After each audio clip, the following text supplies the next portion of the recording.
გამარჯობათ, ჩემო ძვირფასებო. მე იოსები მქვია და წლების განმავლობაში ბევრი რამ მინახავს. იცით, ხშირად ისევ ცხოვრობთ, თითქოს ჩვენი სახლი საზოგადოებრივი დერეფანი იყოს, სადაც კარები ყველა ქარისთვის ღიაა. ვიღაც რაღაცას გვაძლევს და ჩვენ ვიღებთ.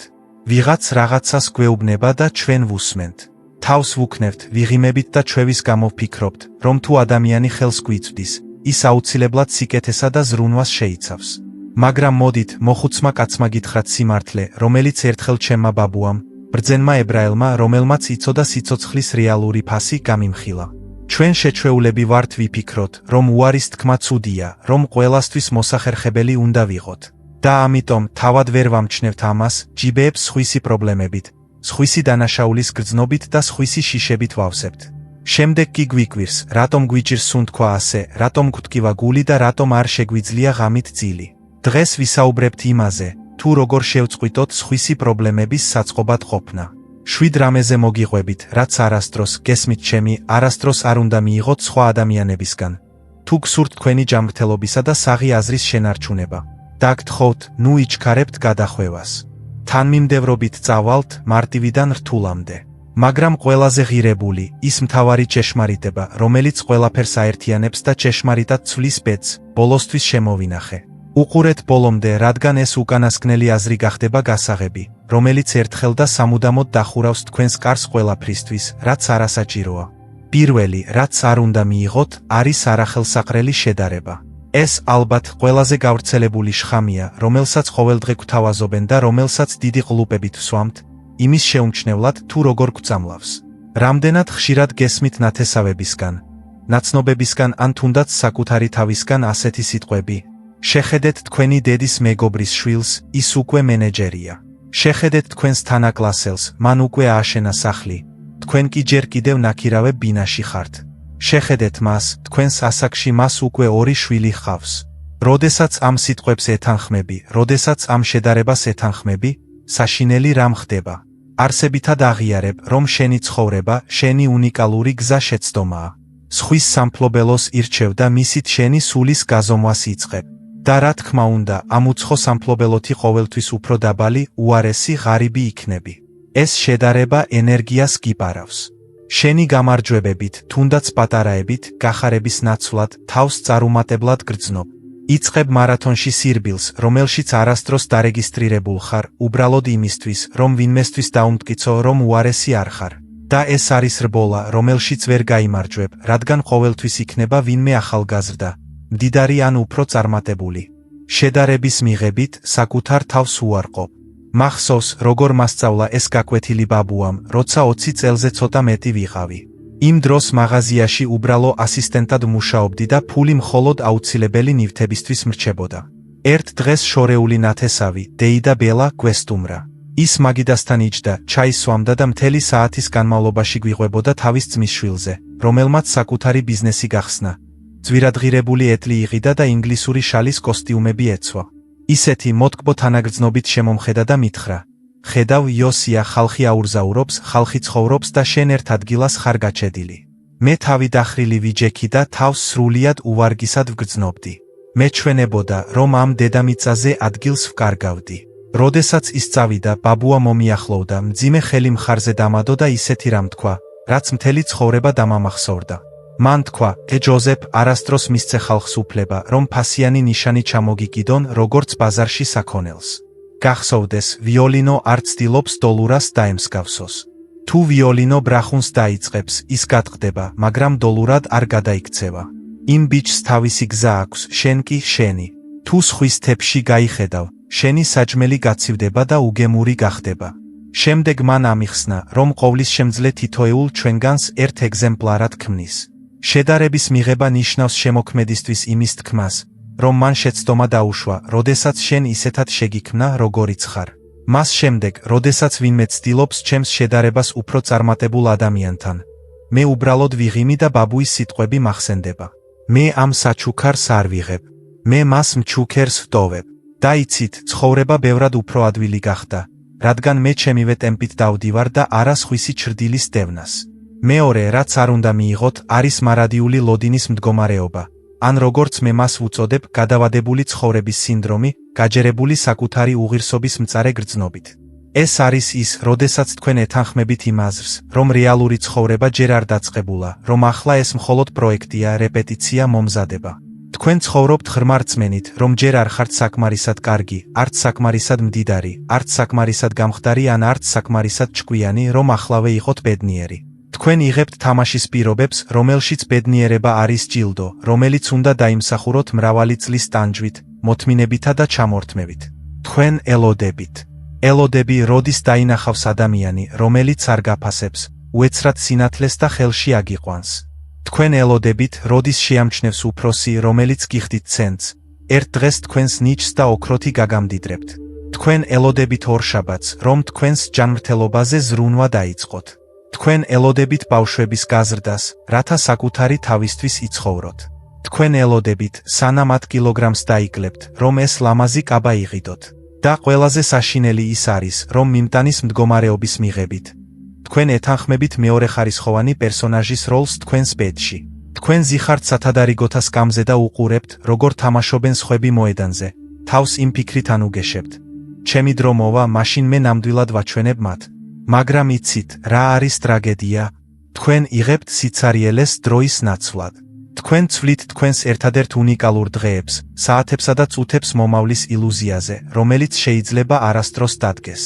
ამ მდგომარეობის მიღებით, თქვენ ეუბნებით სამყაროს, მე ახლა მნიშვნელოვანი არ ვარ. ჩემს სურვილებს ახლა მნიშვნელობა არ აქვს. მე გავუძლებ. და სამყარო, ამის გაგებისას, კიდევ უფრო მეტ მიზეზს გაძლევთ გაძლების. თქვენ მაგნიტი ხდებით იმ სიტუაციებისთვის, სადაც ლოდინი და გაძლება გჭირდებათ. ადამიანები ამას გრძნობენ. ისინი ხედავენ, რომ მზად ხარ სუფრიდან ნამცეცებით დაკმაყოფილდე და ნადიმის მოლოდინში წყვეტენ შენს პატივისცემას. რატომ უნდა იცვალო ადამიანისთვის, რომელიც მაინც დათანხმდა ლოდინს? რატომ უნდა გაუზარდო ხელფასი ადამიანს, რომელიც მაინც მუშაობს და იმედი აქვს ნათელ მომავალს? რატომ უნდა სცემდე პატივს ცოლს, რომელიც იტანს სიმთვრალეს და უხეშობას იმ იმედით, რომ მისი ქმარი შეიცვლება? ლოდინის ეს მდგომარეობა იმ ღრმა გრძნობიდან მომდინარეობს, რომ მხოლოდ იმიტომ არ ხარ ღირსი სიკეთის. გეჩვენება, რომ სიხარულის გამო უნდა იტანჯო, მაგრამ ეს ტყუილია. ეს არის ყველაზე დიდი ტყუილი, რომლის გულში ჩაგდებაც შეგიძლია. სანამ განსაკუთრებულ შემთხვევას ელოდები, ცხოვრება გადის, ჩუმად და შეუმჩნევლად, როგორც ქვიშა თითებში. მოგიყვები ისტორიას, რომელიც მრავალი წლის წინ მოხდა, როცა ჯერ კიდევ ძალიან ახალგაზრდა ვიყავი, ისტორიას, რომელმაც ჩემი სული დაცვა თავისი სამწუხარო სიმართლით. ჩვენს შენობაში, სიტყვასიტყვით ერთი სართულით ქვემოთ, ცხოვრობდა მეზობელი, სახელად დეიდა ფირა. ეს იყო იშვიათი სილამაზის ქალი ახალგაზრდობაში, მომღერალივი თხმით და ისეთი ხელებით, რომლებსაც შეეძლოთ სამეფო სამოსის შეკერვა უბრალო ქსოვილისგან. მაგრამ ფირას ერთი პრობლემა ჰქონდა. მთელი ცხოვრება ცხოვრებისთვის ემზადებოდა, მაგრამ სინამდვილეში არასდროს დაწყებულა. დეიდა ფირას ჰყავდა ქმარი, ბიძია ბორია. ის პირდაპირ ვთქვათ, რთული ადამიანი იყო. ის ზუსტად არ სვამდა, მაგრამ მარადიულად უკმაყოფილო იყო ყველაფრით. გაბუტული და თბილი სიტყვებით ძუნწი. ფირა მთელი ცხოვრება ელოდა, როდის დააფასებდა ბორია მის მზრუნველობას. ის მას სამკერძიან ვახშამს ამზადებდა, ბერანგებს ხრაშუნამდე ამაგრებდა და ყოველ ჯერზე, როცა ის ყვიროდა ან ცუდ ხასიათზე იყო, ის მე და ჩემს მშობლებს გვეუბნებოდა. არაფერია, როცა პენსიაზე გავა, დამშვიდდება და ცხოვრებას დავიწყებთ. ის მიხვდება, რამდენად მიყვარს და ყველაფერი შეიცვლება. მან მისი სიცივე იმედის სანაცვლოდ მიიღო. მაგრამ მისი ლოდინის ყველაზე ნათელი სიმბოლო კარადა იყო. მთავარ ოთახში უზარმაზარი ლაქირებული კარადა იდგა მინის კარებით და მასში. ყველაზე თვალსაჩინო თაროზე, წარმოუდგენლად ლამაზი ფაიფურის კარადა იდგა.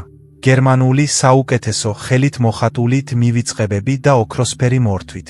იმ დროს ეს ყველაფერი დიდ ფულს ღირდა. ფირა გამუდმებით ძმენდა მტვერს. როცა მასთან ჩაის დასალევად მივდიოდით, ყოველთვის ძველ, დამტვრეულ, გატეხილი სახელურებით დაფარულ ფინჯნებში ასხამდა. დეიდა ფირა, ვკითხე, რატომ არ სვამთ ამ ლამაზი ჭიქებიდან, ის ყოველთვის ხელს აქნევდა და შიშით მპასუხობდა. რას ფიქრობ, იოსია, ეს განსაკუთრებული შემთხვევისთვისაა.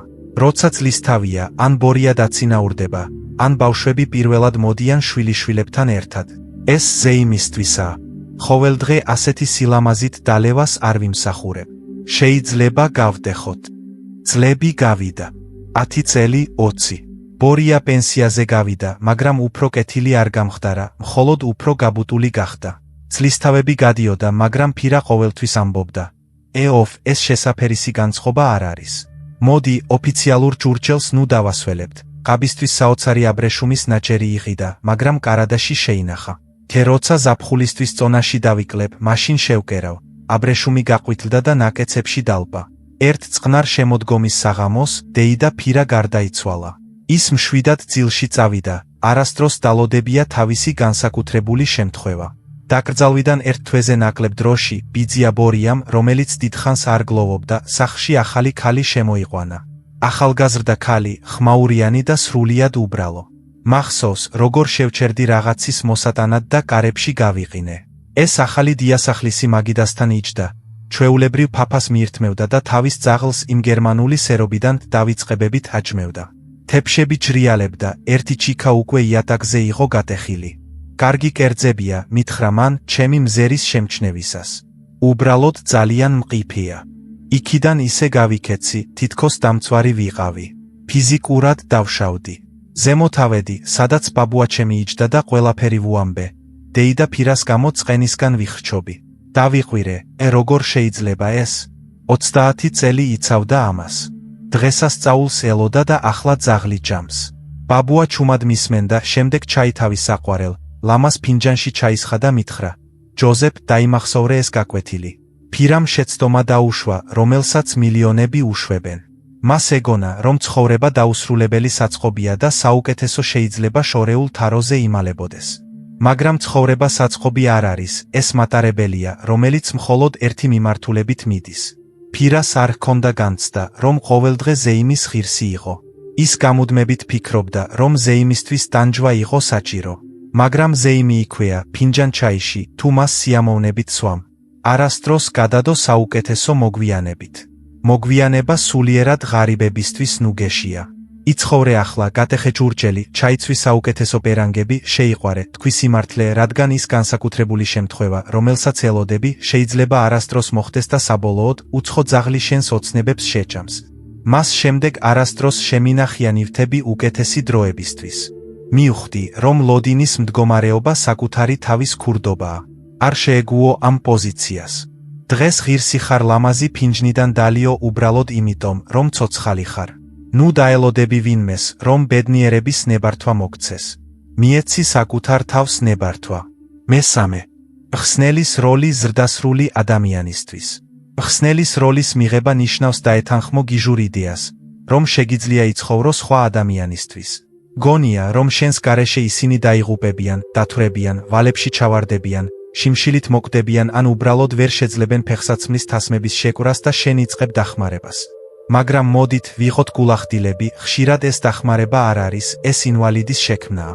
როდესაც დროდადრო ზრდასრული ვალის ვალებს იხდი, მას კრედიტორებისგან არ იხსნი. მას პასუხისმგებლობის ფასდაუდებელ გაკვეთილს ართმევ. როდესაც შენი ქმრისთვის ან ცოლისთვის ანგარიშებს წერ, რადგან მათ ამის მართვა არ შეუძლიათ, მათ პროფესიონალიზმს ართმევ. როდესაც გამუდმებით ცრემლებს უწმენდ მეგობარს, რომელიც წლების განმავლობაში ტირანთან ცხოვრობდა, მაგრამ არ მიდის, მას იმ ფსკერზე მისვლის შანსს ართმევ, საიდანაც მას შეუძლია თავის დაღწევა. რატომ ვეთანხმებით ამას? რატომ ვეთანხმებით მარადიულ სასწრაფო დახმარების სამსახურს? რადგან სადღაც ჩვენი სულის სიღრმეში გვეშინია ვაღიაროთ, რომ არ ვართ საჭირო, თუ არ ვართ სასარგებლო. ხსნელის როლი ჩვენს სიამაყეს ალამაზებს. გგონია, რომ ძალიან ძლიერები, ძალიან ბრძენი, თითქმის წმინდანები ვართ. ფიქრობთ, რომ მხოლოდ მე შემიძლია ამის გამოსწორება. ეს ცხოვრებისეულ ქაოსზე კონტროლის ილუზიას ქმნის. მაგრამ ამ ილუზიის ფასი მონსტრულია. თქვენ კარგავთ თქვენს სიცოცხლეს. თქვენ წყვეთ ძილს, რადგან სხვის პრობლემებზე ფიქრობთ. თქვენი ფული სხვისი უპასუხისმგებლობის შავ ხვრელში ხვდება.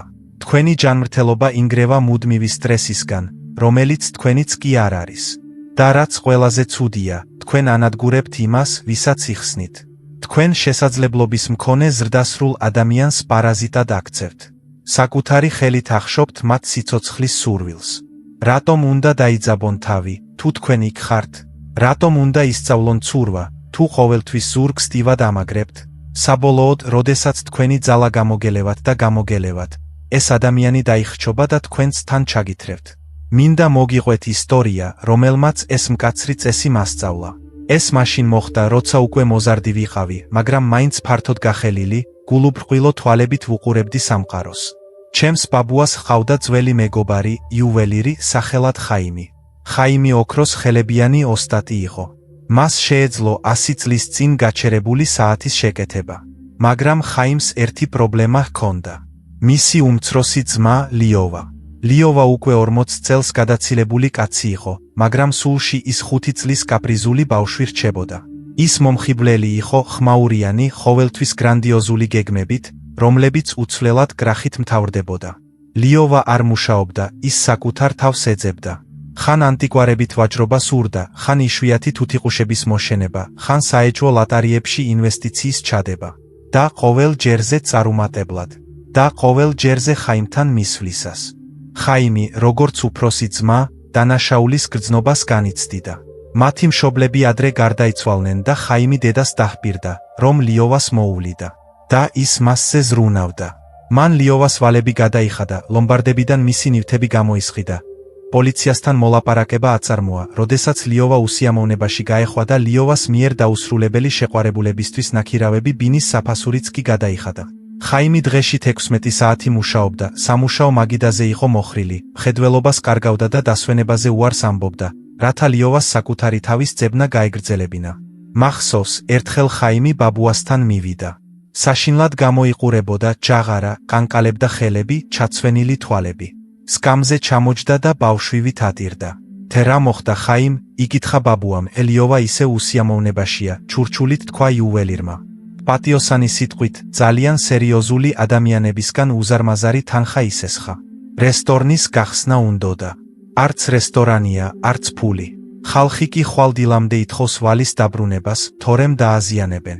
ამდენი ფული არ მაქვს, იოსებ. წინა ჯერზე ყველაფერი გავეცი.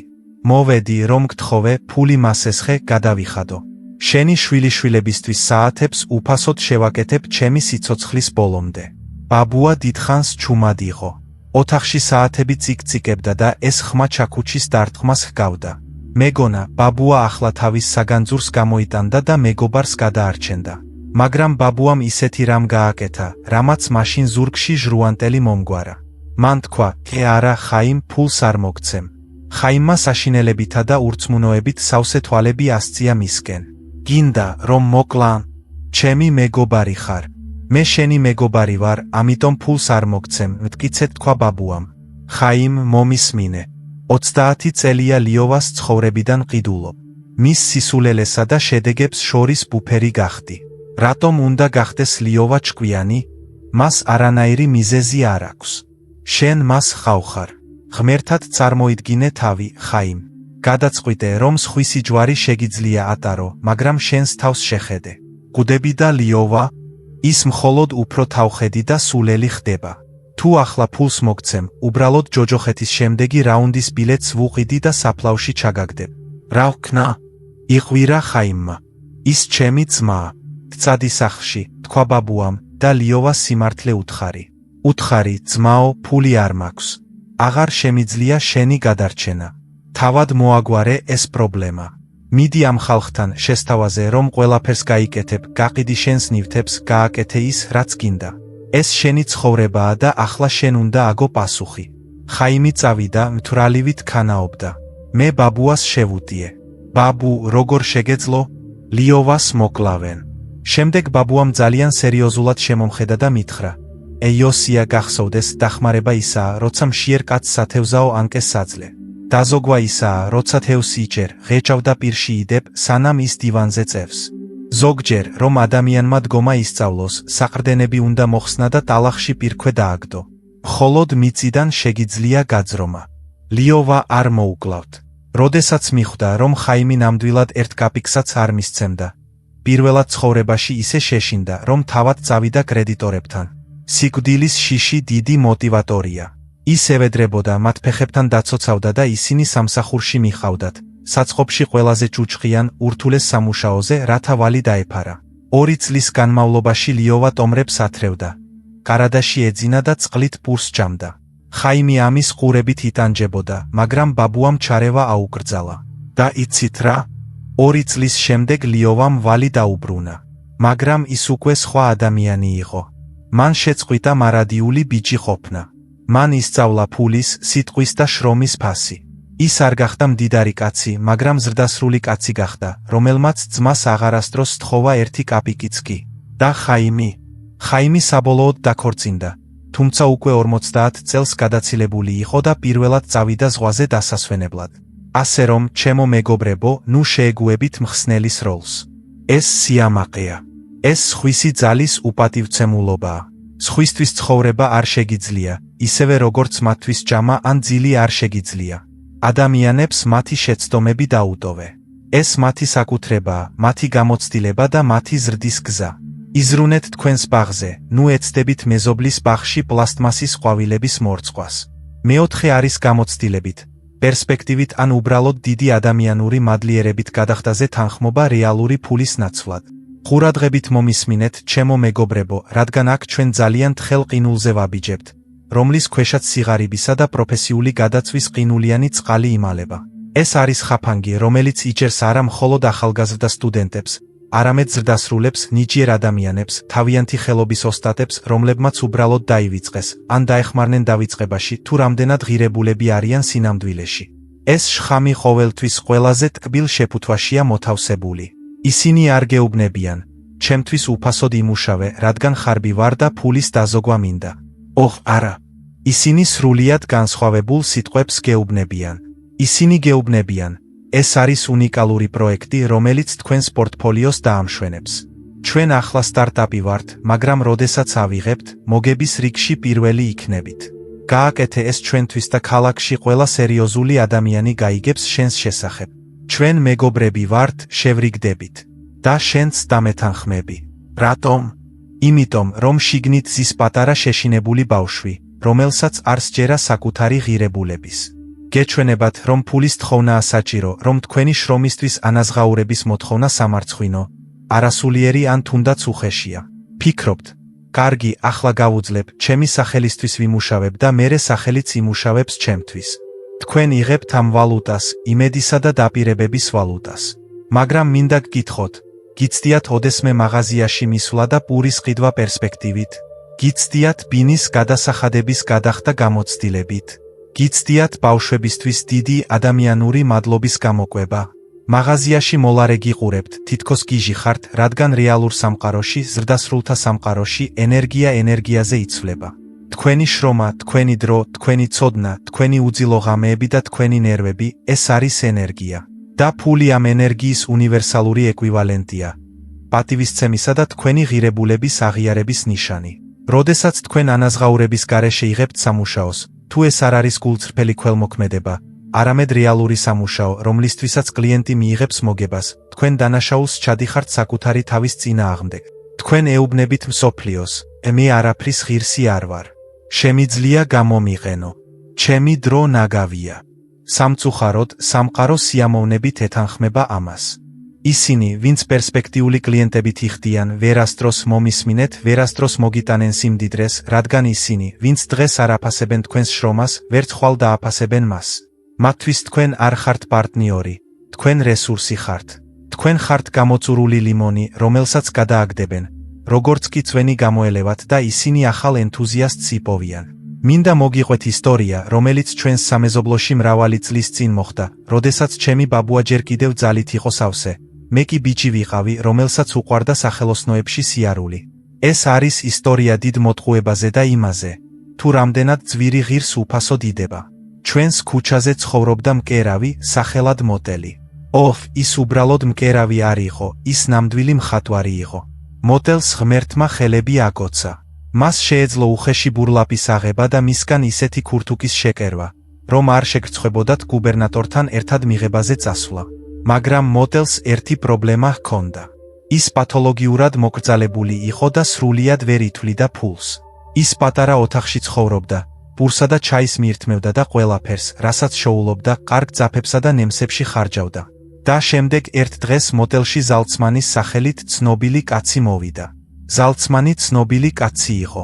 ის სავაჭრო წრეებში მოძრაობდა, იცნობდა ქალაქის ყველა მნიშვნელოვან ადამიანს, ყოველთვის პომადით დადიოდა, ხმაურიანი და ძვირადღირებული თამბაქოს სუნით. ზალცმანმა მოტელის ვიწრო კარადას მოავლო თვალი, ენა დააწყაპუნა და თქვა: მოტელ გავიგე, რომ საკმაოდ კარგად გერავ, მაგრამ შეხედე როგორ ცხოვრობ. ეს სიღარიბეა. გჭირდება მასშტაბი, გჭირდება რეკლამა.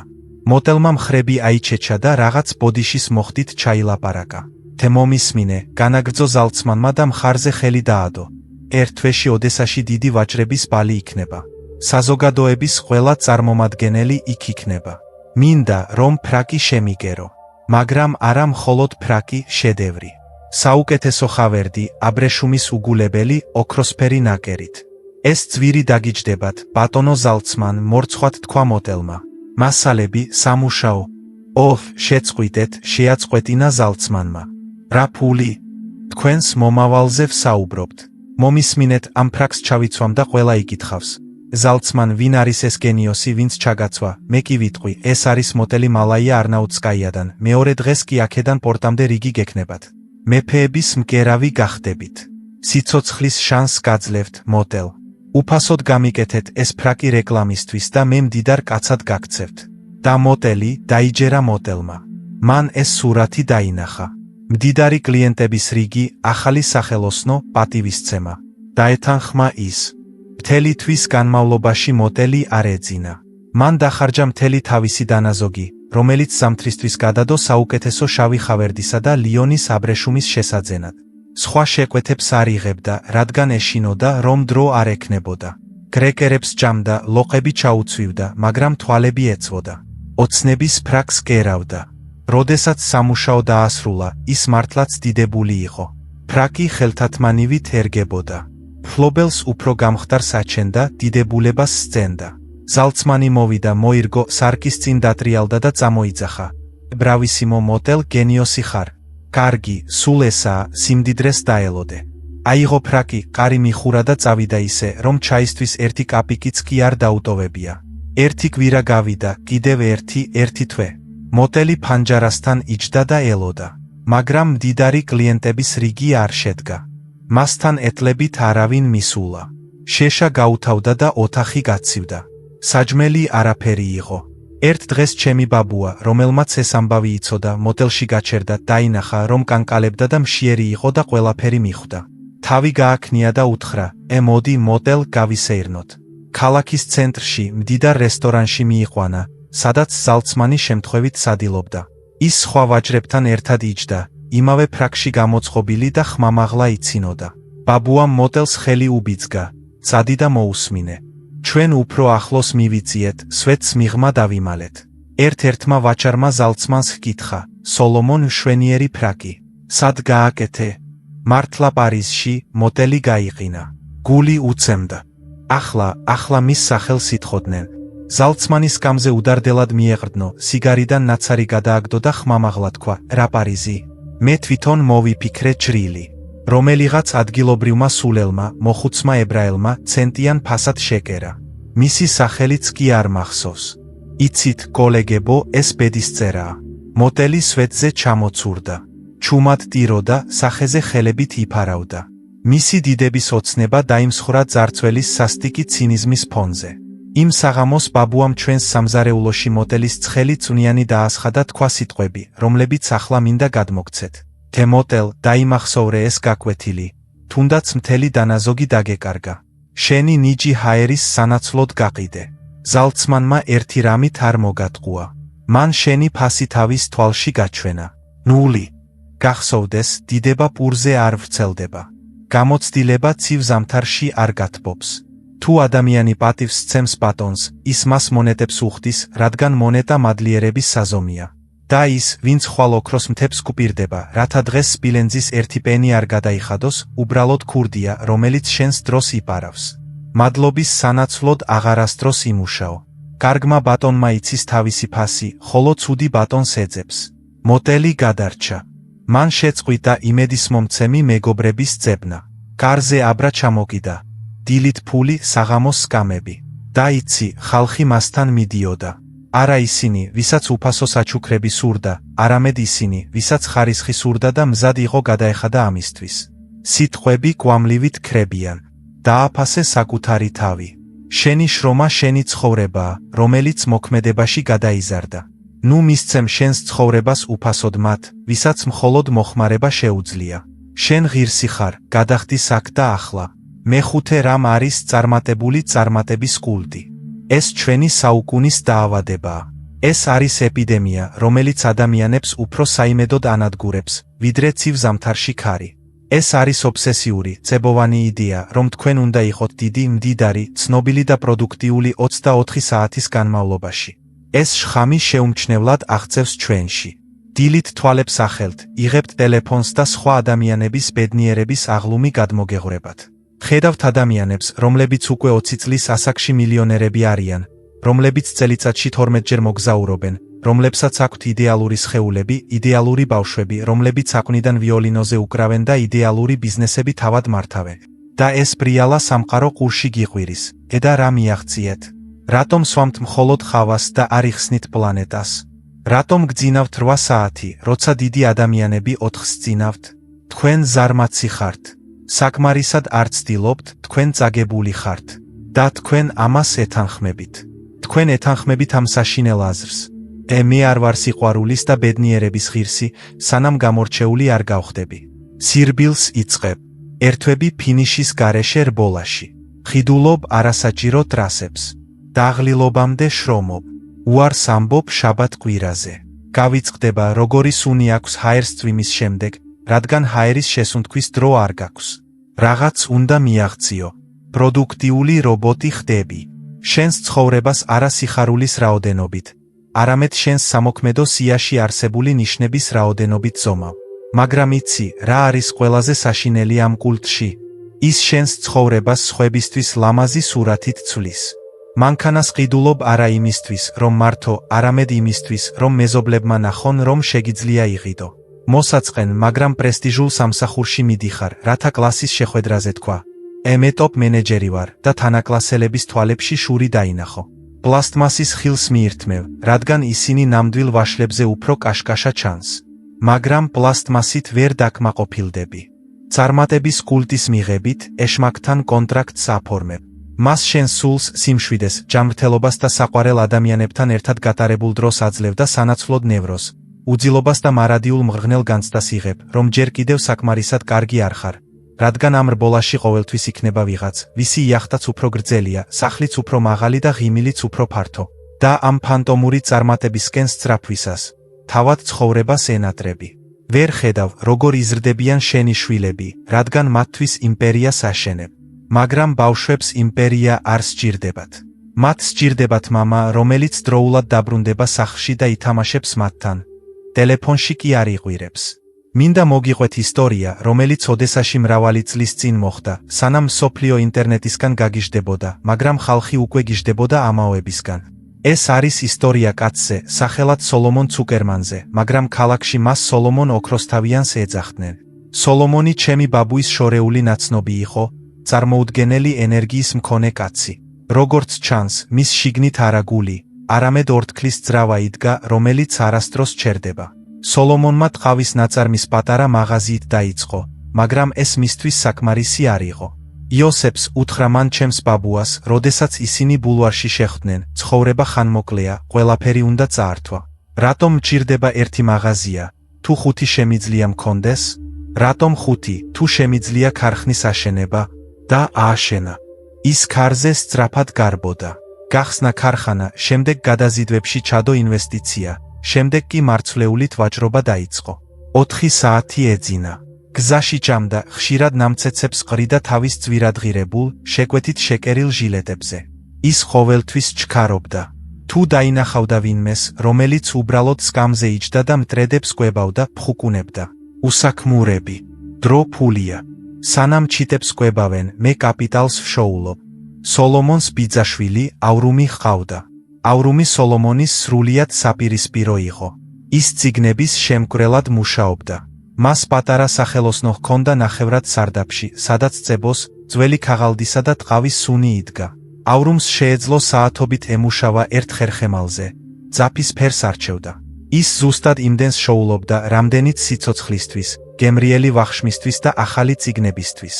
ავრუმს უყვარდა საღამოობით ცოლთან ერთად სეირნობა, მეზობლებთან ჩადრაკის თამაში და ყოველთვის იღიმოდა მშვიდი, ყაშკაშა ღიმილით. სოლომონი ავრუმს სძულდა.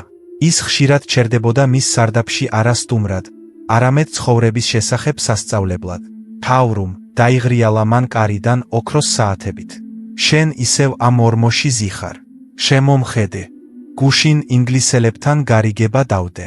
ჩემს ცოლს ყელსაბამი ვუყიდე, რომელიც შენი მთელი სახლის ფასს უდრის. შენ კი, შენ ისევ ქაღალდებს აწებებ. როდის დაიწყებ საბოლოოდ ადამიანურად ცხოვრებას? როდის გახდები წარმატებული? ავრუმი სამსახურიდან თვალებს აწევდა, სათვალეს გაისწორებდა და მშვიდად უპასუხებდა. სოლომონ რას ნიშნავს წარმატება? მე მიყვარს ჩემი საქმე. მე მიყვარს ჩემი ცოლი. არაფერი მტკივა და მშვიდად მძინავს. განა ეს წარმატება არ არის? თოფ, ნუ მაცინებ, ხელს აქნევდა სოლომონი. ეს წარმატება არ არის, ეს სტაგნაციაა. წარმატებაა, როცა ხალხს შურს გშურს. წარმატებაა, როცა შეგიძლია მთელი ქალაქის ყიდვა. უბრალოდ სუსტი ხარ, ავრუმ. ამბიცია არ გაქვს. და შემდეგ დადგა სოლომონის ტრიუმფის მომენტი. ის 50 წლის გახდა. გადაწყვიტა ისეთი წლისთავი აღენიშნა, რომ მთელი ოდესა შეწწუნებულიყო. იქირავა ყველაზე ძვირადღირებული რესტორანი, დედაქალაქიდან მუსიკოსები შეუკვეთა. პარიზიდან ხამანწყები და ისეთი მოსავლის ღვინოები, რომ ნაპოლეონი ჯერ კიდევ ახსოვდათ. სურდა, რომ ეს საღამო სიცოცხლეზე მისი აბსოლუტური გამარჯვების დასტური ყოფილიყო. წლისთავამდე ერთი თვით ადრე სოლომონმა საერთოდ შეწყვიტა ძილი. ის ყველა დეტალს აკონტროლებდა. თანამშრომლებს უყვიროდა. შეფმზარეული გაათავისუფლა, რადგან თევზი საკმარისად თხლად არ დაჯრა. კანკალებდა, სახე მიწისფერი გაუვიდა და მარცხენა თვალი გამუდმებით კანკალებდა. მისმა ცოლმა რივკამ უთხრა, სოლომონ დაისვენე, ცუდად ხარ. მაგრამ მან უბრალოდ ხელი დაუქნია. მე იმ ქვეყნად დავისვენებ. ახლა ყველას უნდა ვაჩვენო, ვინ არის ცუკერმანი. და აი, ის საღამოც დადგა. დარბაზი შუქებით აენთო. ასობით სტუმარი ბრილიანტებითა და ფრაკებით. მაგიდები დელიკატესებით იყო სავსე. მუსიკა ჯექა ქუხილივით ისმოდა. სოლომონი დარბაზის ცენტრში იდგა ახალ სმოკინგში, ხელში ჩიქით. ყველა მიუახლოვდა მას, სადღეგრძელოების შესვა აღფრთოვანებული იყო, აღფრთოვანებული. რა მასშტაბის, რა წარმატების. შენ ხარ ოდესის მეფე, სოლომონ. სოლომონმა ეს მოისმინა, გაიღიმა, მაგრამ ვერაფერი იგრძნო. პირიქით, მან შიგნით უცნაური, მოსაწყენი სიცარიელე იგრძნო. მან შეხედა ამ ხამანწყებს და გულისრევა იგრძნო. მან შეხედა ამ ადამიანებს და მიხვდა, რომ მათ ნახევარს არ იცნობდა, ხოლო მეორე ნახევარს სძულდა და შურდა. მან უცებ მიხვდა, რომ საშინლად დაღლილი იყო. თავი ტრიალებდა და მკერდში თითქოს გახურებული ლურსმანი ედო. დღესასწაულის პიკში, როდესაც ორკესტრმა ფლაუერი დაუკრა, სოლომონმა ხელი ასწია, რომ მთავარი სიტყვა წარმოეთქვა თავისი სიდიადის შესახებ და დაეცა. უბრალოდ დაეცა, როგორც მარცვლეული სტომარა პირდაპირ ცაზე. პარკეტი, ძვირადღირებული მინის ჩამსხრევა. მუსიკა ჩაცხრა. ქალების კივილი ატყდა. პანიკა დაიწყო. სოლომონი მძიმე გულის შეტევით საავადმყოფოში გადაიყვანეს. 3 კვირა სიცოცხლესა და სიკვდილს შორის იწვა. და იცით, ვინ იჯდა მის საწოლთან მთელი ამ დღეების განმავლობაში? არა ის პარტნიორები, რომლებიც მის ღვინოს სვამდნენ, არა ის მეგობრები, რომლებიც მისი წარმატებით აღფრთოვანებულები იყვნენ. ისინი ტარაკნებივით ქრებოდნენ, როცა შუქს აქრობ, რადგან ავადმყოფი ლომი არავის სჭირდება, მას არაფერი აქვს წასართმევი. მის საწოლთან ავრუმი იჯდა, იგივე დამარცხებული ავრუმი. მან ბულიონი მოუტანა. ხმამაღლა უკითხავდა სოლომონს წიგნებს. ბალიში გაასწორა და უბრალოდ ხელი ჩასჭიდა. როდესაც სოლომონი საბოლოოდ გონს მოვიდა და ლაპარაკი შეძლო, დიდხანს უყურებდა ძმას. ოდესის მეფის თვალებიდან ცრემლები სდიოდა და მთელი მისი სიამაყე ჩამორეცხა. ავრუმ ჩურჩულით ჩაილაპარაკა მან სუსტი ხმით, მითხარი, სად არის ყველა? სად არის ის ასობით ადამიანი, ვინც ხურა მიყვიროდა? დაკავებულები არიან, სოლომონ წარმატებისკენ გარბიან, რბილად უპასუხა ავრუმმა. 30 წელი დავხარჯე იმისთვის, რომ ტაში დამეკრათ, თქვა სოლომონმა და ჯერს შეხედა. ჯანმრთელობა დავანგრიე. ვერ ვნახე, როგორ გაიზარდნენ ჩემი შვილები. ქიმერას დავედევნე. შენ კი შენს სარდაფში იჯექი და ბედნიერი იყავი. მე უბრალოდ არ ვიჯექი, სოლომონ, იღიმოდა ავრუმი. მე ვცხოვრობდი. არ ვცდილობდი ვინმეზე უკეთესი ვყოფილიყავი. ვცდილობდი საკუთარი თავი ვყოფილიყავი. სოლომონი გადარჩა, მაგრამ ის აღარ გახდა ისეთი, როგორიც ადრე იყო. მან გაყიდა თავისი ქარხნები, პატარა მაღაზია შეინარჩუნა, რომ არ მობეზრებულიყო და სირბილი შეწყვიტა. ის ხშირად იწყებდა ავრუმის სახელოსნოში მოსვლას, კუთხეში სკამზე იჯდა, უყურებდა, როგორ მუშაობდა მისი ძმა და ამბობდა: იცი ავრუმ, მართალი იყავი. წარმატება არ არის, როცა უცნობები ხელში გატარებენ. წარმატება არის, როცა შეგიძლია ქუჩაში სიარული. აკაციის სუნი შეისუნთქო და გაიგო, რომ არავისთვის არაფრის დამტკიცება არ გაქვს ვალდებული. წარმატება შინაგანი სიჩუმეა. ჩემო მეგობრებო, გაიხსენეთ სოლომონ ცუკერმანის ისტორია. ნუ მიიღებთ ამ ბრწყინვალე მოტყუებას, რომელსაც წარმატებული წარმატება ჰქვია. ნუ მისცემთ ვინმეს უფლებას დაგარწმუნოთ, რომ საკმარისი არ ხართ. თუ თავზე სახურავი გაქვს, სუფრაზე პური გაქვს და ადამიანები, რომლებიც გიყვარს არა ფულის გამო, არამედ უბრალოდ იმიტომ, რომ უკვე მოიგე ცხოვრების ლატარია. ნუ გაცვლი ამ ოქროს სხვების მოწონების იაფფასიან ნაპერწკლებზე. იცხოვრე შენი ტემპით. იყავი კუ, მაგრამ ბედნიერი კუ, ცოცხალი და საკუთარ გზაზე მავალი. და არა დაღლილი დოღის ცხენი, რომელიც ფინიშის ხასთან კვდება და არავის სჭირდება. მეექვსე რამ არის მოსახერხებელი ადამიანის როლი. ჩვენ ვისაუბრებთ საშინელ ჩვევაზე, რომელიც შენიღბულია როგორც სათნოება, როგორც მოკრძალება, როგორც კარგი აღზრდა. ჩვენ ვისაუბრებთ იმაზე, თუ როგორ აქცევს ადამიანი საკუთარი ხელით საკუთარ თავს ავეჯად, ფონად, სხვებისთვის მოსახერხებელ ბალიშად, მთლიანად შლის მათ პიროვნებას. მოხერხებულობა ნიშნავს უხილავობას. ეს ნიშნავს ცხოვრებას თვალებში მარადიული ბოდიშის მოხდით იმის გამო, რომ საერთოდ იკავებ ადგილს. ალბათ იცნობთ ამ გრძნობას. სტუმრად მოხვედი, გატეხილ სკამს გაჩუმეს და ჩუმად იყავი. გეშინოდა დიასახლისის განაწყენებისა და მთელ საღამოს წონასწორობის შენარჩუნებაში ატარებდი, რომ არ წაქცეულიყავი, უბრალოდ სხვა სკამის თხოვნის ნაცვლად. კაფეში ცივწუნიანს მოგიტანდნენ და იხჩობი, მაგრამ ჯამდი, რადგან სცენის აწყობა არ გინდა. გთხოვენ, რომ კანონიერ შვებულებაში მოხვიდე სამსახურში და შენც ეთანხმები. ბავშვებთან ერთად მოგზაურობა გააუქმე, რადგან შენზე არიან დამოკიდებული. გონია, რომ ეს კარგ ადამიანად გაქცევს? გონია, რომ ხალხი შენს მსხვერპლს დააფასებს? ოჰ, რა ცდები. მოხერხებული ადამიანის როლის მიღებით, მსოფლიოს მხოლოდ ერთ რამეს ასწავლი. ასე შეიძლება მოგექცნენ. შეიძლება ნახრეტების ამოსავსებად გამოიყენონ. შენი საჭიროებები შეიძლება იგნორირებული იყოს, შენი აზრის კითხვა არ არის საჭირო. ფუნქციად ხდები, იმ ძველ სავარძლად ხდები, რომელშიც ყველა შეუმჩნევლად ჯდება და რომელიც გაზაფხულის დადგომისთანავე ნაგავსაყრელზე იღრება. მოხერხებული ადამიანის ტრაგედია ის არის, რომ ისინი ცხოვრების ყოველ წუთს ღალატობენ საკუთარ თავს. მათში არის სურვილები, არის ოცნებები, არის ხმა, მაგრამ ისინი ამ ყველაფერს შიშის ბალიშით ახშობენ. შიში იმისა, რომ უარყოფენ, შიში იმისა, რომ გაიგონებენ, შენ ეგოისტი ხარ. და იმისთვის, რომ მიიღოთ მოწონების მცირე ნაწილი, იმისთვის, რომ ვინმე მგითხრათ, რა საიმედო ოქროს ადამიანი ხარ, თქვენ იხდით თქვენი ერთადერთი სიცოცხლით. ცხოვრობთ სხვისი სცენარებით. ჭამთ იმას, რაც არ გიყვართ, მიდიხართ იქ, სადაც არ გსურთ და ცხოვრობთ მათთან, ვინც არ გაფასებთ. და ყველაზე მწარე ის არის, რომ ელოდები, როდის შეამჩნევს ვინმე შენს მსხვერპლს და დაგაჯილდოებს. მაგრამ არავინ დაგაჯილდოებს, რადგან მოხერხებულ ადამიანებს არ უყვართ, იყენებენ და უყვართ ცოცხლები, არაკომფორტულები ხასიათის, საზღვრების მქონეები, ისინი, ვინც საკუთარ თავს საკმარისად პატივს სცემენ იმისთვის, რომ თქვან, რომ ასე არ შეიძლება ჩემთან მოქცევა. მინდა მოგიყვეთ ისტორია, რომელიც ჩემს მეხსიერებაში შუშის ნამსხვრევსავით ამოიჯრა. ეს ისტორია არც ფულზეა და არც დიდებაზე. ეს არის ისტორია ქალზე, რომელიც ცოცხალი დარჩა და გაუჩინარდა. ამ ქალს როზა ლუონა ერქვა და ის ჩემი ბაბუის მეზობელი იყო. როზა ხორციელი ანგელოზი იყო, მშვიდი, მარადიული მორცხვი ღიმილით, ხმით, რომელიც გამხმარი ფოთლების შრიალს ჰგავდა. როზა მკერავი იყო, მაგრამ მკერავდა არა ფულისთვის, არამედ მადლობისთვის ან სიმბოლური კაპიკებით, რადგან მისთვის არაკომფორტული იყო რეალური ფასის დასახელება. როგორ შემიძლია, თქვა მან, ხალხს ისედაც რთული ცხოვრება აქვს, როგორ შემიძლია მათი გატეხვა. და ხალხი მას ტანსაცმლის გროვას მოჰქონდა, როზა კი ღამეებს ათენებდა, თვალებს უფუჭებდა, სხვისი შვილებისთვის პალტოებს უცვლიდა, მისივე შვილები კი დალაქავებულ ქურთუკებში დადიოდნენ. მაგრამ როზას ცხოვრებაში მთავარი ტირანი მეზობლები კი არა, მისივე ქმარი ნაუმი იყო.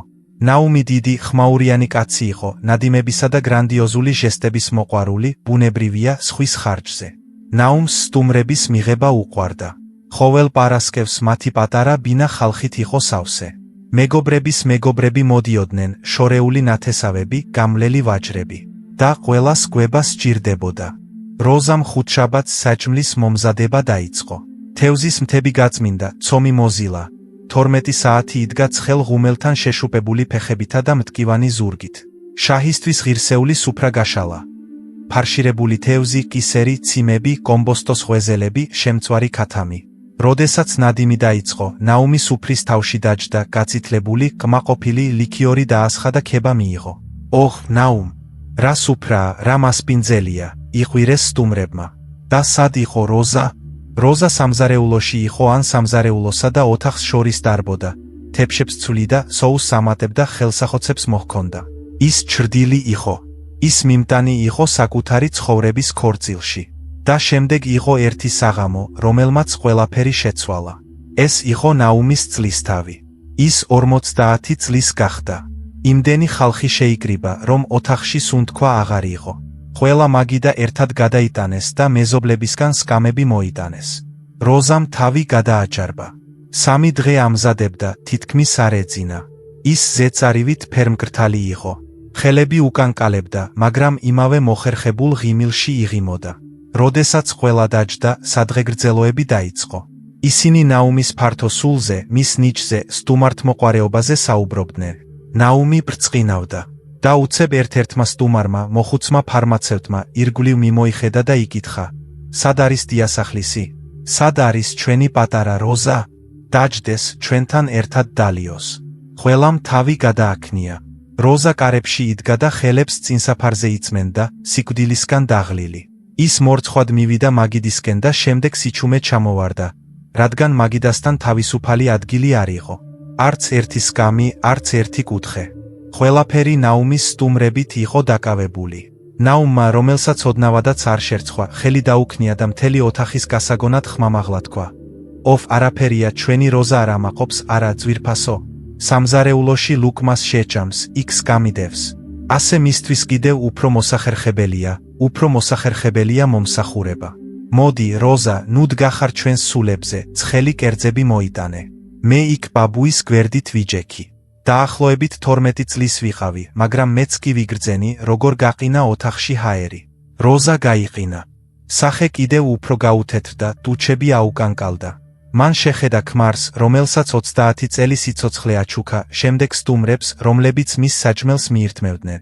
და მან უკვე გააღო პირი, რომ ეთქვა ჩვეული კი, რა თქმა უნდა, ნაუმ, ძვირფასო, ეს არ მიჭირს, რომ ისევ მოხერხებულიყო კუთხე გაესწორებინა. მაგრამ ამ მომენტში ჩემმა ბაბუამ, იოსებმა, ხმაურიანად გადაცია სკამი და წამოდგა. ის მაღალი, გამხდარი მოხუცი იყო გამჭოლი თვალებით.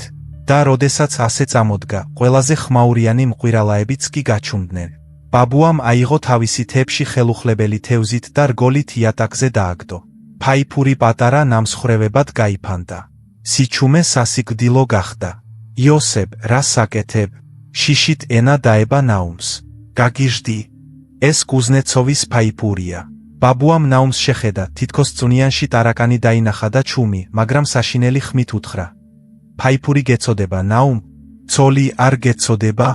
ნახევარი ქალაქი, რომელიც თავისუფალი მუშები არიან, ამ მაგიდასთან დასვი, მაგრამ იმ ქალისთვის, ვინც ეს პური გამოაცხვა, ადგილი ვერ იპოვე. ამბობ, რომ სამზარეულოში მისთვის მოსახერხებელია. შემდეგ ბაბუა როზას მიუბრუნდა. ის ჩუმად ტიროდა. ცრემლები ლოყებზე ფქვილად ჩამოსდიოდა. როზა, მკაცრად თქვა ბაბუამ, შეხედე ამ იატაკს. იქ ნამსხვრევები დევს.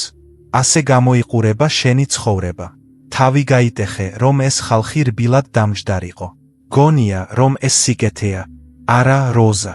ეს ღალატია. უღალატე იმ გოგოს, რომელიც ოდესღაც იყავი. ნებადართე, რომ ხალიჩად გადაგეკეთებინათ. და იცი, რა საკეთებენ ხალიჩას, როცა ცვდება? ისვრია. თუ ახლა სამზარეულოში წახვალ და სკამზე დაჯდები, ვეღარასდროს ადგები. სხვის ზეიმზე მსახურად მოკვდები. ნაუმი გაცითლებული წამოხდა. თარ გაბედო ჩემს სახლში მასწავლებლობა. წადი აქედა. წავალ, შვიდად თქვა ბაბუამ. საჭმელი ყელში არ ჩამივარდება სახლში. სადაც დიასახლისი ძაღლივითაა.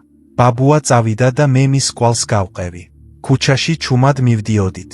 მეგონა როზა სამზარეულოში დარჩა. მაგრამ მეორე დღეს გავიგე, რომ სასწაული მოხდა. ბაბუის სიტყვებმა მკაცრმა და პირდაპირმა გაარღვია ის მოხერხებულობის ჯავშანი, რომელშიც როზა წლების განმავლობაში იმალებოდა. ჩვენი წასვლის შემდეგ იმ საღამოს როზა სამზარეულოში არ გასულა. ის მაგიდასთან მივიდა, სუფრის პირას აიღო, ჭურჭლით დაფარული მდიდრული, სახამებლიანი სუფრის პირას და მკვეთრად მოიწია თავისკენ. ყველაფერი ღვინო, თევზი, ღვეზელები, სოუსის ნავები, ყველაფერი იატაკზე დაეცა სტუმრების მუხლებზე, ნაუმის ახალ შარვალზე. ტკაცუნი იმდენად ხმამაღალი იყო, რომ მეზობელ ქუჩაზეც გაისმა. სიკვდილის სიჩუმეში როზამ თქვა: დღესასწაული დასრულდა. ყველა გარეთ, მან ყველა გააგდო ნაუმიც. განქორწინების შესახებ სარჩელი შეიტანა. ეს მთელი ოდესისთვის სკანდალი იყო. ჩუმი როზა გაგიჟდა. მაგრამ როზა არ გაგიჟებულა. როზა გაიღვიძა. მან უფასოდ კერვა შეწყვიტა. პატარა სახელოსნო გახსნა და ფულის აღება დაიწყო, კარგი ფულის, რადგან ბრწყინვალედ კერავდა. სანატორიუმში ბილეთი იღიდა და ერთი თვით წავიდა. ცხოვრებაში პირველად მიატოვა ბავშვები და სახლი. 1 წლის შემდეგ სანაპიროზე ვნახე. ხელჩაკიდებული დადიოდა ინტელექტუალ კაცთან, მუსიკის მასწავლებელთან. ქუდი ეხურა, ლამაზი პალტო, რომელიც თავად შეუკერა და იცინოდა. სკამზე იჯდა და კაცი ლაქების მოსაშორებლად იწმენდა. აღარ იყო კომფორტული. ბედნიერი გახდა. მეგობრებო, ნუ იქნებით იმყოფილი როზას მსგავსი. ნუ დაელოდებით ვინმეს, ვინც მოვა და თეფშს გატეხს, რომ გაგაღვიძოთ. თავად გააკეთეთ ეს. შეწყვიტეთ კი თქმა, როცა თქვენი სული უარს გეძახის. შეწყვიტეთ ცივი წვნიანის ჯამა. შეწყვიტეთ მოძრაობა, რომ სხვებს მეტი ადგილი ჰქონდეთ. დაიკავეთ თქვენი ადგილი. თქვენ ამის უფლება ფაქტობრივად გაქვთ. დაბადების. შენი ცხოვრება არც მოსაცდელი ოთახია და არც მსახურების სამზარეულო. ეს შენი სატახტო ოთახია. და თუ ვინმე თავს არაკომფორტულად გრძნობს ნამდვილი შენს გვერდით, მიეცი საშუალება სხვა ადგილი იპოვოს და შენ დარჩი საკუთარი თავი, ცოცხალი, რთული, მოუხერხებელი, მაგრამ რეალური. მეშვიდე რამ არის ბოდიშის უცვლელად მიღება. ჩვენ ვისაუბრებთ იმ დიდ მოტყუებაზე, რომელსაც საკუთარი თავის წინააღმდეგ ვუშვებთ. როდესაც ცარიელ სიტყვებს მყარ ვალუტად ვიღებთ. ჩვენ ვისაუბრებთ სიტუაციაზე, როდესაც სიტყვა მაპატია არ ხდება წამალი, რომელიც ჭრილობას კურნავს, არამედ ანესთეზია, რომელიც მხოლოდ დროებით აჩერებს ტყივილს, სანამ დაავადება აგრძელებს თქვენი ურთიერთობის შთანთქმას. უცვლელად ბოდიში მანიპულირების ყველაზე დახვეწილი ფორმაა. ეს არის ხალბი კუპიურა, რომლითაც ადამიანი ისევ და ისევ იხდის შენს ნდობას. როგორ მუშაობს ეს? ადამიანი გტკენს, გღალატობს, გაცრუებს, იმედებს, შეურაცხყოფას გურის ან ივიწყებს მნიშვნელოვან დაპირებას. გრძნობ ტკივილს, ბრაზს, წყენას. მზად ხარ, დაასრულო ეს ან სულ მცირე, რთული საუბარი გქონდეს. შემდეგ კი ისინი მოდიან დახრილი თავით, სევდიანი თვალებით, შესაძლოა. ლოყებზე ცრემლები სტის. ამბობენ, მაპატიე ვწდებოდი. ეშმაკმა მაცდუნა, ყველაფერი მივხვდი. ეს აღარ განმეორდება. და რა გემართება? შენი კეთილი გული დნება. ძალიან გინდა დაიჯერო, რომ ეს სიმართლეა.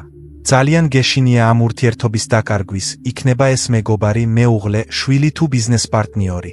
ფიქრობ, კარგი, ყველას აქვს შეცდომის უფლება. მოინანიეს. თუ ახლა არ ვაპატიებ, სასტიკი ურჩხული ვიქნები.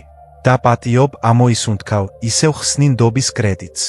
შემდეგ კი გადის ერთი კვირა, 1 თვე ან 6 თვე და სიტუაცია ზუსტად იგივე მეორდება, იგივე სცენარის მიხედვით. და ისევ იგივე თვალები, იგივე სიტყვები. მაპატიე, არ მინდოდა. თუ ბოდიშს მეორედ, მესამედ, მეხუთედ მიიღებთ და ადამიანის ქცევა არ იცვლება, იცოდეთ ეს, თქვენ არ აპატიებთ, თქვენ ნებას რთავთ, თქვენ აძლევთ მათ ნებართვას, რომ ასე მოგექცნენ. თქვენ ხდებით თანამონაწილე საკუთარი თავის წინააღმდეგ ჩადენილი დანაშაულისა. ყურადღებით მომისმინეთ. ბოდიში არ არის მხოლოდ ხმა, ეს არის ვალდებულება. ნამდვილი ბოდიში 3 ნაწილისგან შედგება. დანაშაულის აღიარება, ემოციური ან მატერიალური ზიანის ანაზღაურება და რაც მთავარია, ქცევის შეცვლა. თუ არ არსებობს მესამე პუნქტი, ქცევის შეცვლა, მაშინ პირველი 2 არც 1 ცენტს არ ღირს. ცვლილებების გარეშე მაპატიე, მიღებით, თქვენ ყიდულობთ ბილეთს იმავე წარმოდგენაზე, რომელიც არ მოგწონთ, იმ იმედით, რომ ამჯერად მსახიობები სხვა დასასრულს ითამაშებენ. მაგრამ დასასრული იგივე იქნება, რადგან სცენარი არავის გადაუწერია. თქვენ უბრალოდ დროს კარგავთ და თვითშეფასებას კლავთ. თქვენ ასწავლით საკუთარ თავს იმ აზრს, რომ თქვენს გრძნობებს მნიშვნელობა არ აქვს, რომ თქვენი ტკივილი შეიძლება უგულებელყოფილი იყოს, თუ შემდეგ მას იაფასიანი სიტყვების მალამო შეისხურებთ. მინდა მოგიყვეთ ისტორია, რომელიც მრავალი წლის წინ ჩვენს სამეზობლოში მოხდა. ეს არის ისტორია კაცზე, სახელად იაკობზე და მის ეგრეთ წოდებულ საუკეთესო მეგობარ ბენიაზე. ეს არის კლასიკური მაგალითი იმისა, თუ როგორ შეუძლია ნიჭიერ და ინტელექტუალურ ადამიანს წლების განმავლობაში იცხოვროს ილუზიების ნისლში, ცარიელი ბოდიშის მიღებისას. იაკობი იყო საათების ოსტატი. არა მხოლოდ საათების ოსტატი, არამედ ოსტატი, რომელიც დროს თითის წვერებით გრძნობდა. ის იყო მშვიდი ადამიანი, სკრუპულოზურად პატიოსანი და ძალიან მარტოსული. მისი ერთადერთი ახლო მეგობარი ბენია იყო. ბენია იაკოვის სრულიად საპირისპირო იყო. ხმამაღალი, ნათელი, ყოველთვის თავგადასავლებში, ყოველთვის მცველი თვალებით და ყოველთვის ჯიბეში ერთი პენის გარეშე. ბენიას უყვარდა ცხოვრება, უყვარდა კარტი, უყვარდა ქალები. მაგრამ ყველაზე მეტად ბენიას უყვარდა მარტივი ფული, რომელიც მისი ხელიდან ისევე ადვილად მოედინებოდა. მათი ურთიერთობა ერთ წრეზე იყო აგებული. ბენია იაკობთან მივიდა, ღიმილით გაბრწყინებული და უთხრა: „ეიაშა, ჩემო ძმაო, ბრწყინვალე გარიგება მაქვს. მხოლოდ ცოტა ფული უნდა ჩავდო და ერთ კვირაში ოქროსფერი ვიქნებით." იაკობმა, რომელმაც იცოდა ბენიას ფრიალი, თავიდან უარი თქვა, მაგრამ ბენია ჯიუტი იყო. გარდაცვლილი დედის ჯანმრთელობაზე დაიფიცა. ჰაერში ციხესიმაგრეებს ხატავდა და იაკობმა ფული მისცა. ერთი კვირა გავიდა და ბენია გაქრა. შემდეგ ის ცხოვრებით ნაცემი, სევდიანი, ცარიელი გამოჩნდა. იაშა, მაპატიე, კინაღამ მუხლებზე დაეცა. მომატყუეს. პარტნიორები თაღლითები აღმოჩნდნენ. გაგიცრუე იმედი. მე. მაგრამ გეფიცები, ყველაფერს დაგიბრუნებ. მტვირთავად ვიშოვი. ქურთუქს გავყიდი, მაგრამ ყოველ კაპიკს დაგიბრუნებ. მაპატიე, სულელო. იაკობმა ბავშვობის მეგობარს შეხედა, გაახსენდა, როგორ დარბოდნენ ერთად სახურავებზე და გული შეეკუმშა. კარგი ბენია, ამოიოხრა მან. ღმერთი იყოს მათთან, ფულით. მთავარია, რომ ცოცხალი ხარ. თვირთის ჩატვირთვა საჭირო არ არის, მაპატიე. ბენია მაშინვე გამოცოცხლდა. იაკობს ლოყაზე აკოცა და ერთ თვეში ახალი თანხის სანაცვლოდ გაიქცა. ეს წლების განმავლობაში გაგრძელდა. ბენია ისესხებდა, კარგავდა, იმედგაცრუებული იყო, მნიშვნელოვან შეხვედრებზე აგვიანებდა, თხოვნების შესრულებას ივიწყებდა და ყოველ ჯერზე ერთსა და იმავე რიტუალს მისდევდა. გულწრფელი ცრემლიანი მონანიება, მკერდში თავის ცემა და ფიცით შევიცვალე. ორშაბათიდან სხვა ადამიანი ვარ. იაკობმა ეს ბოდიში მიიღო, რადგან სრულიად მარტო დარჩენის ეშინოდა. მას ეჩვენებოდა, რომ წყალობა უმაღლესი სათნოებაა.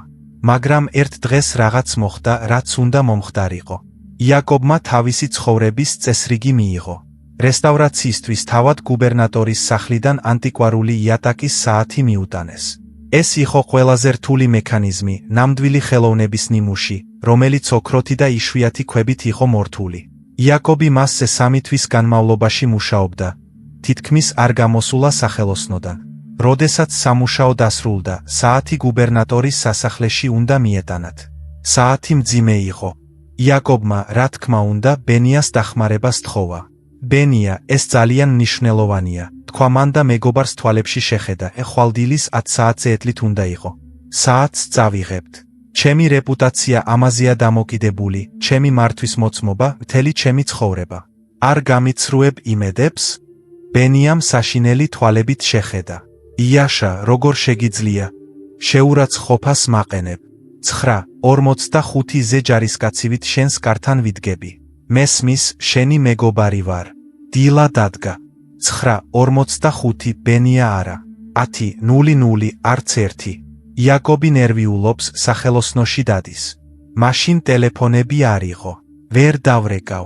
10:30 გუბერნატორი ელოდება. იაკობი ქუჩაში გარბის, შემთხვევით მტვირთავებს იჭერს, მაგრამ თითქოს ბოროტად არავინ. ბენია შუადღის 2 საათზე მივიდა. ის მთვრალი იყო, მხიარული და იაფფასიანი სუნამოს სუნი ასდიოდა. თოფ, იაშა, არ დაიჯერებ, დაიყვირა მან კარიდან, ძველ ნაცნობს შევხვდი, ერთი სიტყვა მეორეზე გადავიდა, მაგრამ ცოტა დავაგვიანე, მერე რა? ახლა შენს პატარა საათებს ავიღებთ. იაკოვი სიკვდილივით გაფითრებული იდგა. ბრძანება ჩაიშალა. გუბერნატორმა გაგზავნა ადამიანი, რომელიც არასანდო ბატონს უარს ეუბნებოდა მომსახურებაზე. იაკოვის მიერ 20 წლის განმავლობაში შექმნილი რეპუტაცია ერთ დილით დაინგრა. ბენიამ მეგობრის სახე დაინახა და მაშინვე ჩართო თავისი ჩვეული ჩანაწერი. ფეხებთან დაეცა და ცრემლი წამოუვიდა. დიაშა, მომკალი, მე მხეცი ვარ, მე მთვრალი ღორი ვარ. მაპატიე, ეშმაკმა მაცდუნა. არ მინდოდა. გუბერნატორთან მივალ. მის ფეხებთან დავემხე. იაშა, მაპატიე, მომეცი შანსი, ყველაფერი გამოვასწორო. აღარასდროს ჩავსვამ წვეთს პირში. იაკობმა შეხედა კაცს, რომელიც მის ფეხებთან მოცოცავდა და მრავალი წლის შემდეგ პირველად ფარდა ჩამოუვარდა თვალებს. მან დაინახა არა ბავშვობის მეგობარი, არამედ ზრდასრული კაცი, პარაზიტი, რომელიც შეჩვეული იყო სიტყვათ პატიებას, რომელიც ნებისმიერ ჯუჯყს აშორებდა. მან მიხვდა, რომ ბენია არასდროს შეიცვლებოდა, რადგან მას ცვლილების მიზეზი არ ჰქონდა. იაკობი ყოველთვის პატიობს. იაკობი სკამზე ჩამოჯდა და ჩუმად უთხრა: ადექი ბენია. ბენია იმედით წამოხდა და თვალებში ჩახედა. შენ აპატიე. შენ აპატიე, ძმაო? թե მე შენზე გაბრაზებული არ ვარ, თქვა იაკობმა უსიცოცხლო ხმით. ეს სისულელია წვიმაზე გაბრაზება იმის გამო, რომ სველია. სისულელია მორიელზე გაბრაზება იმის გამო, რომ ჩხვლეთს. შენ ხარ ის, რაც ხარ, მაგრამ მე საკუთარ თავზე ვბრაზობ, რომ ამდენი წლის განმავლობაში შენს ხალბ მონეტებს ვყიდულობდი. ასე რომ, ჩვენ შევრიგდით? გაიხარა ბენიამ. არა, უპასუხა იაკობმა. წადი. რა, წადი? ბენია გაოგნდა. სრულიად? მაგრამ მე ბოდიში მოვიხადე. ყველაფერი გავიგე. 1000-ჯერ მოიხადე ბოდიში, ბენია, და 1000-ჯერ არაფერი შეცვლილა. შენი ბოდიში მხოლოდ სიტყვებია, ამიტომ მე ვწყვეტ გაბრაზებას და შენ შეგიძლია ისევ ის გააკეთო, რაც გინდა. მე აღარ ვიღებ ამ ვალუტას. ის ამ სახლში მიმოქცევიდან ამოღებულია. გარეთ. ბენია წავიდა, იაკოვს სისასტიკისა და შურისძიების გამო წყევლიდა. მან ყველას უამბო, თუ როგორ უღალატა იაკობმა მათ მეგობრობას სულელური დაგვიანების გამო. მაგრამ იაკობი მტკიცე იყო. დიახ, მისთვის ეს რთული იყო. მან დაკარგა ერთადერთი მეგობარი, მაგრამ დროთა განმავლობაში მან საოცარი რამ გაიგო. როდესაც ეს ქაოსი წავიდა მისი ცხოვრებიდან, გამოჩნდა ადგილი წესრიგისა და მშვიდობისთვის. მან აღადგინა თავისი რეპუტაცია. მას ახალი ჰქონდა ნაცნობები, ადამიანები, რომლებიც თუ 10 საათზე მოსვლას დაჰპირდნენ, 10-ზე მოვიდნენ და თუ დააგვიანდნენ, დასკვნები გამოიტანეს და აღარ მისცეს ამის უფლება. გახსოვდეთ საათების ოსტატის, იაკობის გაკვეთილი. ნუ დააგროვებთ ცარიელი ბოდიშების კოლექციას. თუ ადამიანი გეუბნებათ, მაპატიეთ, მაგრამ იგივე საგრძელებს, ისინი ბოდიშს არ იხდიან, ისინი გაწვრთნიან გაძლებას. ისინი ამოწმებენ, რამდენად ღრმად შეუძლიათ დანას ჩაარჩონ, რომ მაინც გაიღიმოთ. შეაჩერეთ ეს კონვეიერი. როდესაც ისინი კიდევ ერთ მაპატიეთ, მოგიტანენ უცვლელად, მშვიდად თქვით. მესმის თქვენი სიტყვები, მაგრამ ვერ ვხედავ თქვენს ქმედებებს. თქვენი ბოდიში არაფერს ნიშნავს, სანამ არ შეწყვეტთ იმის კეთებას, რისთვისაც ბოდიშს იხდით. ნუ შეგეშინდებათ მკაცრი ჩანხართ. შეგეშინდეთ იცხოვროთ ისე, როგორც იატაკის ნაჭერი, რომელზეც ვინმე ფეხებს იწმენს და ამბობს. უი ბოდიში გაბინძურეთ, მაგრამ კეთილი ხართ, ყველაფერს გაუძლებთ. თქვენ იმსახურებთ ურთიერთობებს, სადაც სიტყვებს წონა აქვს და ქმედებები უფრო ხმამაღლა საუბრობს, ვიდრე ნებისმიერი ფიცი. ხურადღებით მოусმინეთ. აი, არსი. სიმართლე. ეს ყველაფერი საშიშია, რადგან ადგილს იკავებს. კანონი მარტივია. სავსე ჩიქაში სუფთა წყლის ჩასხმა შეუძლებელია. სანამ შენი სული სხვისი ნაგვით, დანაშაულის გრძნობით, შიშებით, ცარიელი იმედებითაა სავსე, ბედნიერებას უბრალოდ არსად აქვს შესასვლელი. არასაჭიროზე უარის თქმით, ეგოისტი არ ხდები. შენ ახორციელებ შენი ბედის ზოგად გაწმენდას, რათა გაათავისუფლო ადგილი შენი რეალური ცხოვრებისთვის. მეგობრებო, ჩვენ გამოვიკვლიეთ 7 ხაფანგი. გახსოვდეთ ერთი ჭეშმარიტება. ხოვლის შემძლემ სიცოცხლე ერთ ეგზემპლარად მოგცა. ეს ძვირფასი საჩუქარია. ნუ გადააქცევ მას დავიწყებული ნივთებისა და სხვა ადამიანების პრობლემების საწყობად. იყავი ტაძარი, რომელშიც მხოლოდ ღირებული ნივთები მოაქვთ. შენი ყოველი არა სხვისთვის ხმამაღალი, დიახ, საკუთარი თავისა და შენი სიმშვიდის მიმართაა. თუ ამ სიტყვებმა შენი სული გაათბო, კომენტარებში გულწრფელად მითხარი. ამ სიიდან რომელზეა ყველაზე რთული უარის თქმა. რა გიჭირავს ყველაზე მეტად? მოხერხებულობის ჩვევა, მხსნელის როლი თუ ცარიელი დაპირებები?